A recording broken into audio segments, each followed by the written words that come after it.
എന്താ സ്റ്റെല്ല, എന്താ എന്നെ ഇങ്ങനെ നോക്കുന്നേ?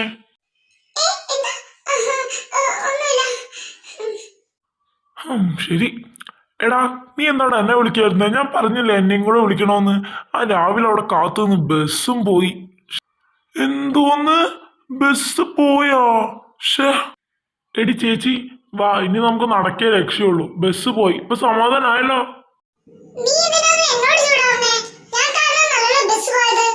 പിന്നെ ആര് കാരണ? നീ അല്ലേടി ഇന്ന് രാവിലെ എനിക്ക് അമ്മയുടെ ഒന്ന് ചീത്ത ഏൽപ്പിച്ചത്? അയ്യോ, ഒന്ന് നിർത്ത്. നിങ്ങൾ രണ്ടുപേരും ഇങ്ങനെ തന്നെയാണോ? തമ്മിൽ കണ്ട കീരിയും പാമ്പുവാ? അങ്ങനെയൊക്കെ ചോദിച്ചാ വല്ലപ്പോഴും അല്ലേടി ചേച്ചി? എന്തോന്ന്? എന്നെ പോടാ? നീ പോടി. എന്നെ മത്തങ്ങ തലയെണ്ണ? നീ പോടി പൂച്ചക്കണ്ണി പൊട്ടത്തി. ദേ പിന്നെയും മതി മതി. ചേച്ചിയുടെയും അനിയന്റെയും തല്ലുകൂട്ടം ഇനി വീട്ടിൽ വെച്ചാകാം. ആൾക്കാരൊക്കെ ശ്രദ്ധിക്കുന്നു. നമുക്ക് പോകാം, വാ.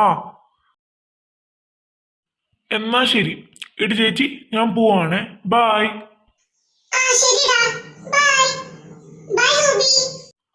ബായ്. ഞങ്ങളൊന്ന് ക്ലാസ്സിലേക്ക് ചെല്ലാം. നൈറ്റ് കാണാവേ.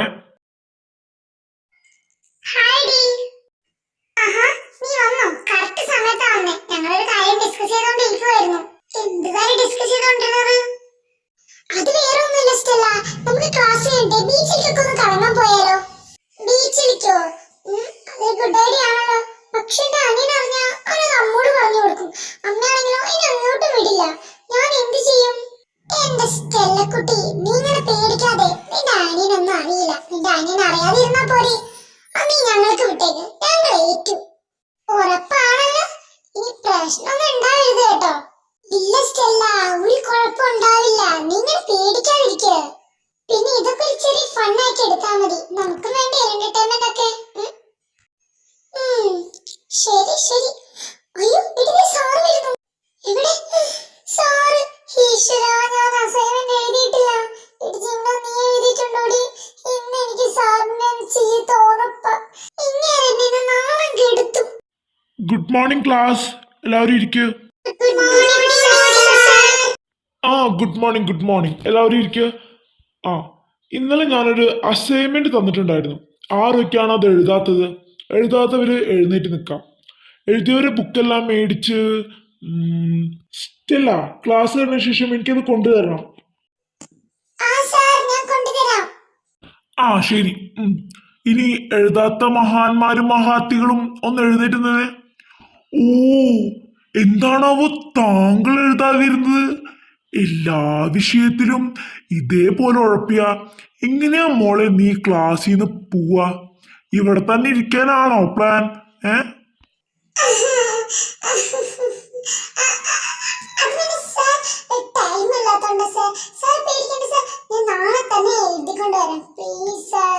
എനിക്ക് പണിഷ്മെന്റ് ഒന്നും തരല്ല സാർ.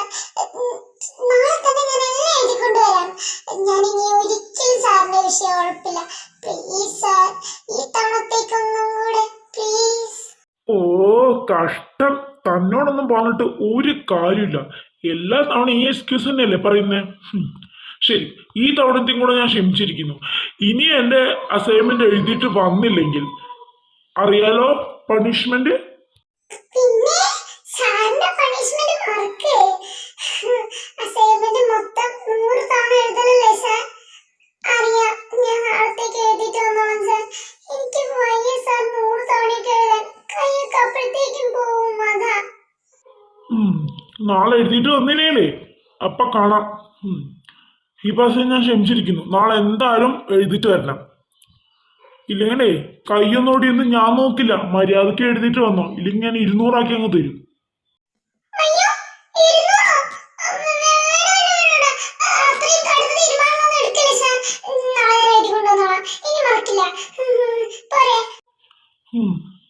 ആ പേടി എപ്പോഴും ഉണ്ടാവുന്നത് നല്ലതാ. അപ്പൊ സ്റ്റുഡൻസ്, നമുക്ക് ക്ലാസ്സിലേക്ക് പോകാം.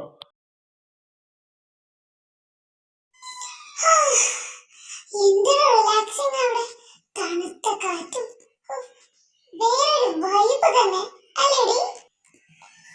അത് തന്നെ. എത്ര നാളായിട്ടുള്ള എന്റെ ആഗ്രഹം ഇങ്ങോട്ടൊന്ന് വരണമെന്ന്. മൈൻഡൊക്കെ ഒന്ന് റിലാക്സോ. ഇന്ന് അങ്ങരുടെയും ജീവിതത്തിട്ട് ആകെ മൂട് പോയി ഇരിക്കുന്നു. ഇപ്പൊ എന്താന്ന്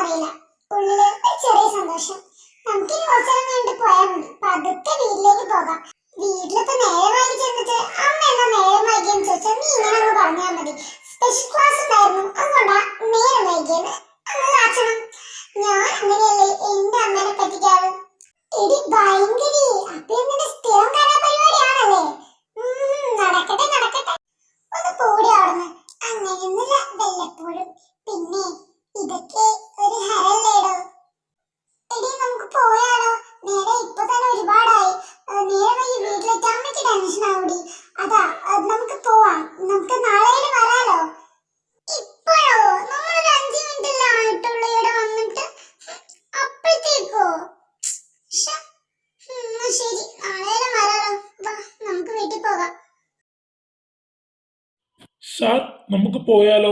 ഒരുപാട് നേരമായില്ലേ നമ്മളിവിടെ വന്നിട്ട്. ആ പോവാടോ. താനൊന്ന് വെയിറ്റ് ചെയ്യും. ഒരു 5 മിനിറ്റും കൂടെ. സാർ എനിക്കൊരു ഡൗട്ട് ഉണ്ട്. സാർ എപ്പോഴും സാറിന്റെ ജീവിതത്തിൽ ഏതൊരു മാലാക വരുന്നുണ്ടെന്ന് പറയാറില്ലേ? അതാരാ സാർ?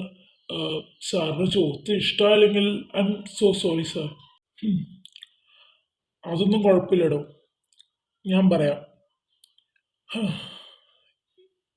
എൻ്റെ ജീവിതത്തിലേക്ക് വരുന്ന ഏഞ്ചൽ. ഞാൻ എന്നും ഓഫീസിൽ നിന്ന് വരുമ്പോൾ ഇവിടെ തന്നോട് വണ്ടി നിർത്താൻ പറയുന്നത് എന്തിനാണെന്നറിയോ? ഇവിടെ നിന്നാ ഒരുപാട് സന്തോഷം കിട്ടും. ഈ ശാന്തമായ കടൽ, തണുത്ത കാറ്റ്, നല്ല റിഫ്രഷിംഗ് ആണ്. അല്ലേടോ? അതെ സാർ. സാറ് പറഞ്ഞത് വളരെ ശരിയാണ്. നമുക്ക് എന്തെങ്കിലും വിഷമമൊക്കെ ഉണ്ടെങ്കിൽ ഇവിടെ വന്നിരുന്നാ അതൊക്കെ നമ്മൾ മറന്നു പോകും. അതുമല്ല, എൻ്റെ വൈഫിൻ്റെ ഫേവറേറ്റ് പ്ലേസ് ആണിത്. തനിക്കറിയോ ഞാൻ എന്തിനാണ് വണ്ടി നിർത്താൻ പറയുന്നതെന്ന്? അതുമാത്രമല്ല, വേറെ ഒരു കാരണം കൂടിയുണ്ട്. എൻ്റെ എൻ്റെ ഫാദർ എൻ്റെ അമ്മയെ കണ്ടുമുട്ടിയത് ഇവിടെ വെച്ചാണ്. അവർ ലവ് സ്റ്റോറി സ്റ്റാർട്ട് ചെയ്യുന്നതും ഇവിടെ വെച്ച് തന്നെയാണ്. അതേപോലെ മനസ്സിന് ഇഷ്ടപ്പെടുന്ന ഒരു പെൺകുട്ടിയെ കണ്ടുപിടിച്ച് കല്യാണം കഴിക്കാനാണ് ഞാൻ നോക്കുന്നത്. അവരുടെ ജാതിയോ ഒന്നും ഞാൻ നോക്കില്ല. എനിക്ക് മനസ്സിന് ഇഷ്ടപ്പെട്ട ഒരു പെൺകുട്ടിയെ ഞാൻ അധികം വൈകാതെ കണ്ടുപിടിക്കും. My girl is Angel. അവളൊരു മാലാഖയാണ്. എൻ്റെ ജീവിതത്തിലേക്ക് വരുന്ന, എൻ്റെ ജീവിതം മാറ്റിമറിക്കാൻ വരുന്ന ഒരു പെൺകുട്ടി.